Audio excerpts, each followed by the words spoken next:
ഇവിടെ ഒരു ലേഡി തന്റെ കാമുകനെ കരയിലിരുത്തി നദിയിൽ നീന്താനായി പോകുന്നു. ഈ സമയം ഒരു മുതല ആ പെൺകുട്ടിയെ അറ്റാക്ക് ചെയ്യാൻ വേണ്ടി വരുന്നത് കണ്ട് അവളുടെ കാമുകൻ അവളെ വെള്ളത്തിൽ നിന്നും വലിച്ച് കരയിലേക്കിടുന്നു. അവർ ഈ മുതലയുടെ കാര്യം അവരുടെ മറ്റു സുഹൃത്തുക്കളെ അറിയിക്കാൻ വേണ്ടി തിരക്കിട്ട് കരയിലൂടെ ഓടിയതും ഇതേ ടൈമിൽ ആ മുതലയും വെള്ളത്തിലൂടെ അവരെ ഫോളോ ചെയ്തു വരുന്നു. സുഹൃത്തുക്കളിൽ ഒരാൾ ഒഴിച്ച് ബാക്കി എല്ലാവരും പുഴയോട് ചേർന്ന് കിടക്കുന്ന ഒരു വുഡൻ ഹൗസിൽ ഇരിക്കുന്നത് കണ്ട് അവർ എല്ലാവരുടെയും അടുത്ത് വേഗം തന്നെ പുറത്തേക്ക് വരാനായി പറയുന്നു. ഇതേ ടൈമിൽ വെള്ളത്തിൽ സൺബാത്ത് എല്ലാം ചെയ്തുകൊണ്ടിരുന്ന അവരുടെ മറ്റൊരു സുഹൃത്തിനെ മുതല അറ്റാക്ക് ചെയ്യാൻ വരുന്നത് കണ്ട് അവർ വേഗം തന്നെ അവന്റെ അടുത്ത് തിരിച്ചു വരാനായി പറയുന്നു. എന്നാൽ അവനാവട്ടെ അവരെല്ലാം ഇവനെ പ്രാങ്ക് ചെയ്യാൻ നോക്കുന്നതാണെന്ന് കരുതി ആദ്യമൊന്നും അത് മൈൻഡാക്കുന്നില്ലെങ്കിലും മുതല തൊട്ടടുത്തെത്തിയതും മരണം തൊട്ടു മുന്നിൽ കണ്ട സന്തോഷത്തിൽ അവൻ വേഗത്തിൽ വെള്ളത്തിലൂടെ കൈയും കാലും വിട്ടടിച്ചുകൊണ്ട് തന്റെ കൂട്ടുകാരുടെ സഹായത്തോടെ ആ വുഡൻ ഹൗസിന്റെ അകത്തേക്ക് കയറുന്നു.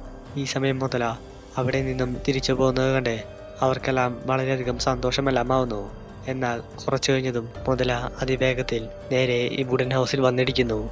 ആ ഇടിയുടെ ആഘാതത്തിൽ അവരുടെ പട്ടിക്കുട്ടി നേരെ വെള്ളത്തിലേക്ക് വീണതും അവരെല്ലാം വേഗം തന്നെ ആ വീട്ടിൽ നിന്നും പുറത്തേക്ക് ഇറങ്ങി ഓടുന്നു. ഈ കൂട്ടത്തിൽ ഒരു വ്യക്തി ഓടാലിയെടുക്കാനായി വീണ്ടും വീടിന്റെ അകത്തേക്ക് കയറിയതും ഈ സമയം കൊണ്ട് ആ വുഡൻ ഹൗസിന്റെ ഫ്ലോറെല്ലാം പൊളിച്ച് മുതലാകത്തേക്ക് കയറുന്നതും ആ വുഡൻ ഹൗസ് തകർന്ന് വെള്ളത്തിന്റെ അടിയിലേക്ക് പോകുന്നു. ബാക്കി എല്ലാവരും കരയിൽ നോക്കി നിൽക്കെ ആ വീടിനകത്തുണ്ടായിരുന്ന വ്യക്തിയെ മുതല കടിച്ചുകൊണ്ട് വെള്ളത്തിന്റെ അടിയിലേക്ക് പോകുന്നു.